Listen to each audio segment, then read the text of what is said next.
Hey, good morning. I'm Patricia Murphy. It's Thursday. This is Seattle Now.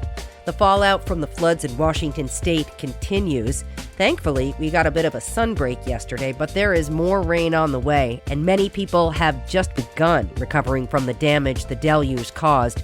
KUOW reporters have been all over Western Washington this week. Casey Martin will tell us what he's been hearing from first responders and people affected by the floods in a minute. But first, let's get you caught up.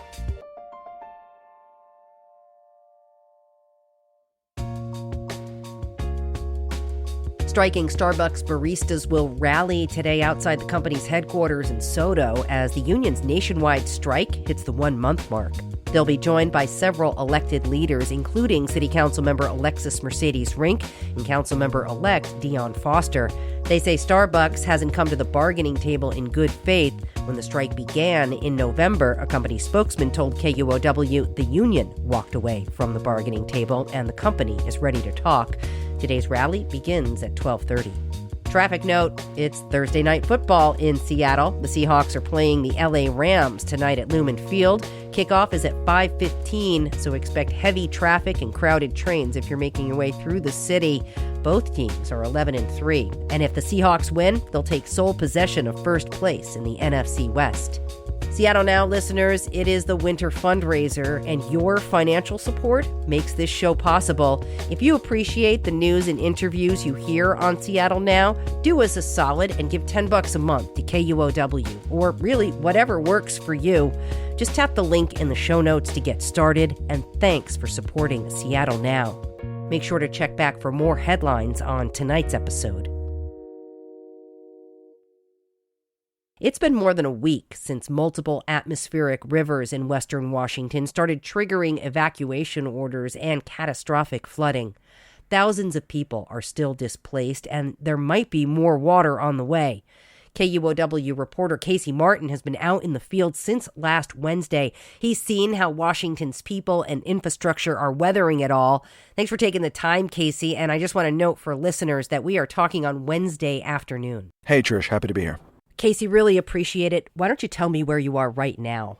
I am in Pacific, just a little bit south of Auburn, and this area is really, really close to the White River, and it just got absolutely hit pretty bad last couple of days as water busted through a flood barrier on the White River, and a lot of the roads are completely covered with water, and people have left their homes. Some have checked back in, and this is the area just a little bit south of Auburn. Okay, tell me what you can see from where you are right now.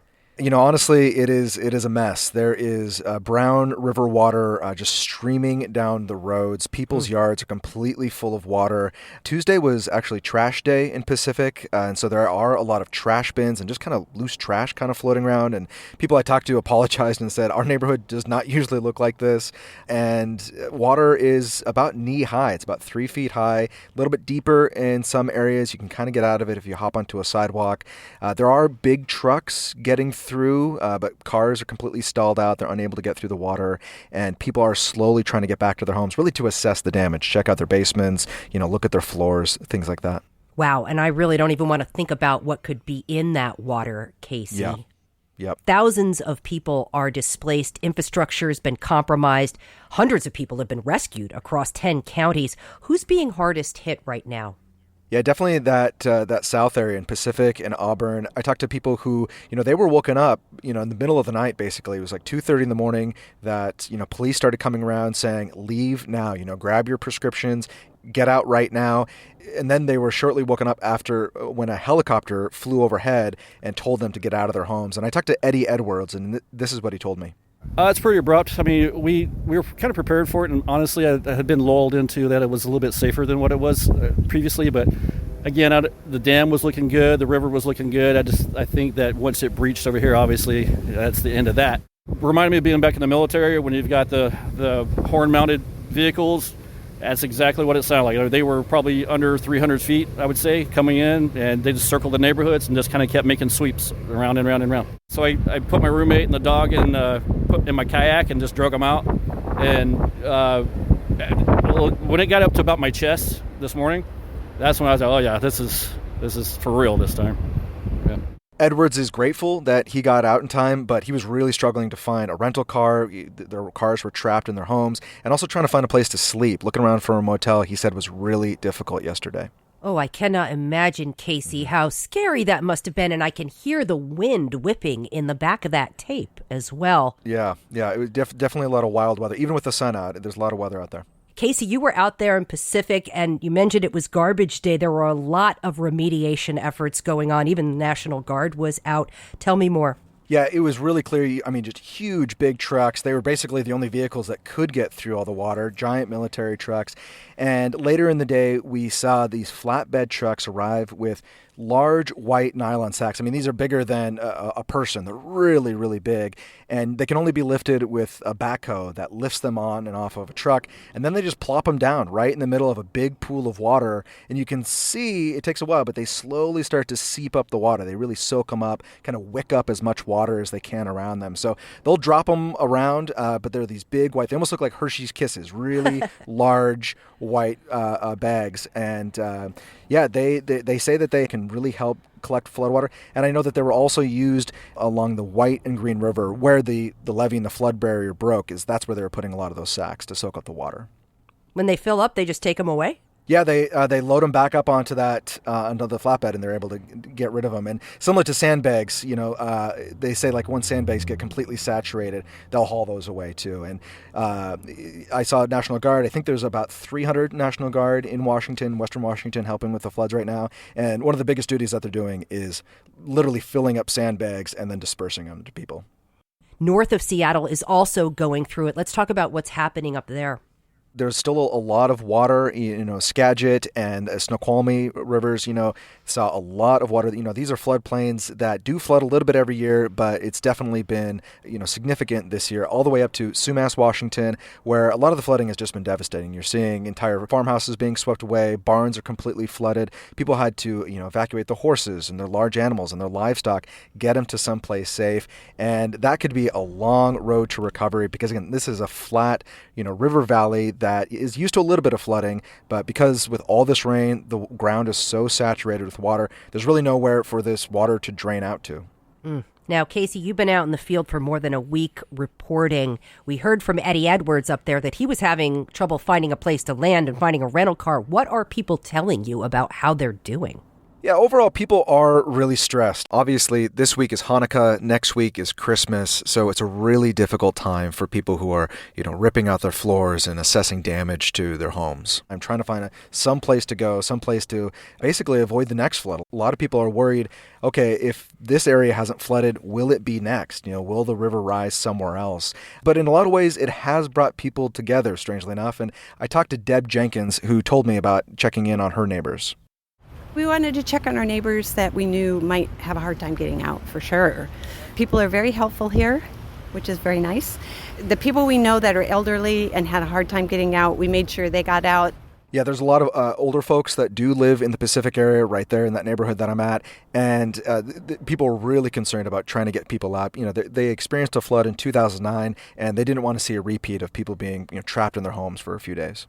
Yeah, we're hearing a lot about the resilience of people, but also people who say that they're done. They're getting out. They got nailed during the big windstorm the last time. A lot of the people who are displaced are living close to rivers, Casey. How are they thinking about that now? People are starting to second guess, something that really kind of identifies this region, our relationship with rivers, with water. And, people are starting to think about, wanting to live so close to the banks of a river.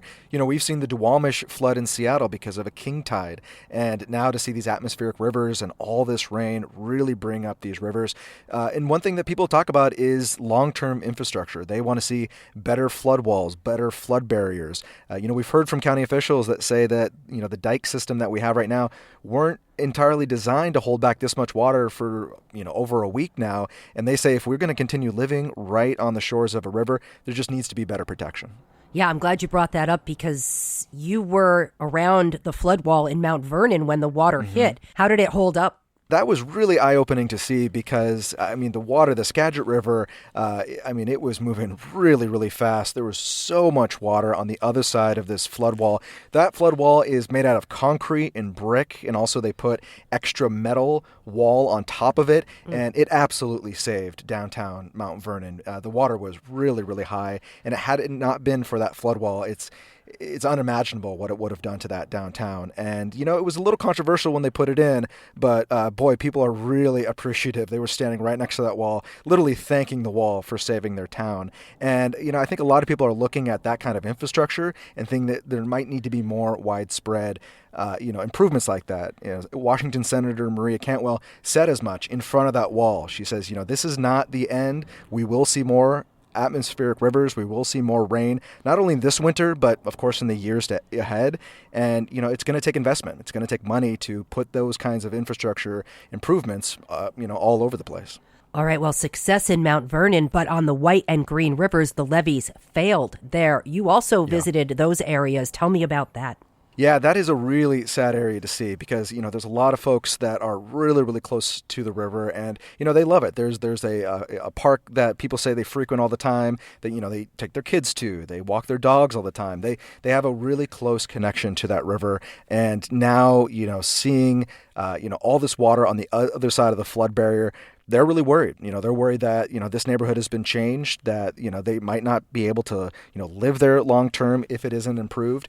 And, even this winter right now, it'll take a long time that the water has got on this side of the flood barrier of basically how to get it back, how to get the water out of the neighborhoods and back into the river. Washington Governor Bob Ferguson called the events one of the most devastating in state history at a press conference this week. What do you know about what our state electeds are doing right now?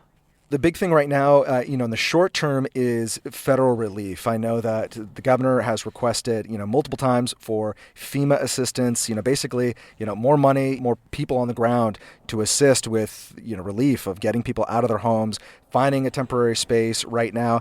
And then again, it's the long-term infrastructure. And, we've heard that from folks that have said that, the kind of the dirt barriers or the kind of like mounds that you see on the either side of the river, that's just not going to cut it in the long term. We're seeing this happen more and more often.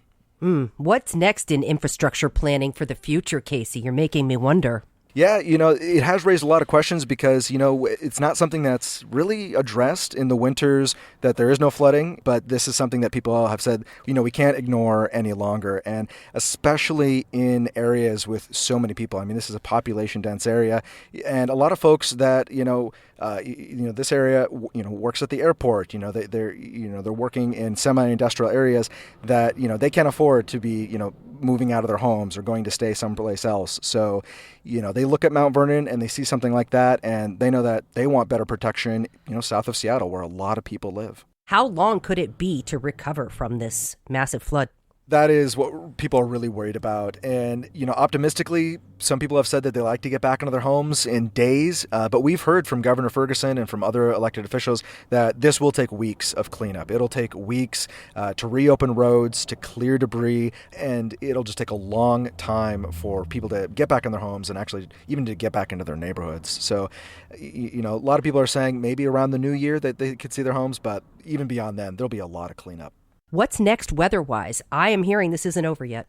Yeah, it is not over yet. And the National Weather Service in Seattle has been really clear about that, technically winter hasn't even started yet. It starts on the 21st.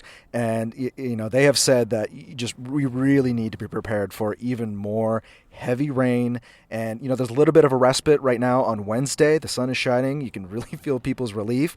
But there is going to be more rain, and people are trying to plan for that. I did see, National Guard troops. They were putting out more sandbags yesterday in the Pacific area. They're also laying down a lot of those nylon soaking sacks to kind of alleviate some of the floodwater. So people are definitely gearing up for even more rain to fall in the next couple of weeks. KUOW reporter Casey Martin, really appreciate it. Thanks so much. Stay safe, man. I will. Thank you. Appreciate you listening to Seattle Now, and thanks to our generous donors for your support. Today's episode was produced by Brooklyn Jamerson Flowers. It was edited by Caroline Chamberlain Gomez. Our production team also includes Vaughn Jones, Andy Hurst, and Paige Browning. Greg Kramer does our theme music. Seattle Now and KUOW Public Radio are members of the NPR network. I'm Patricia Murphy. See you soon.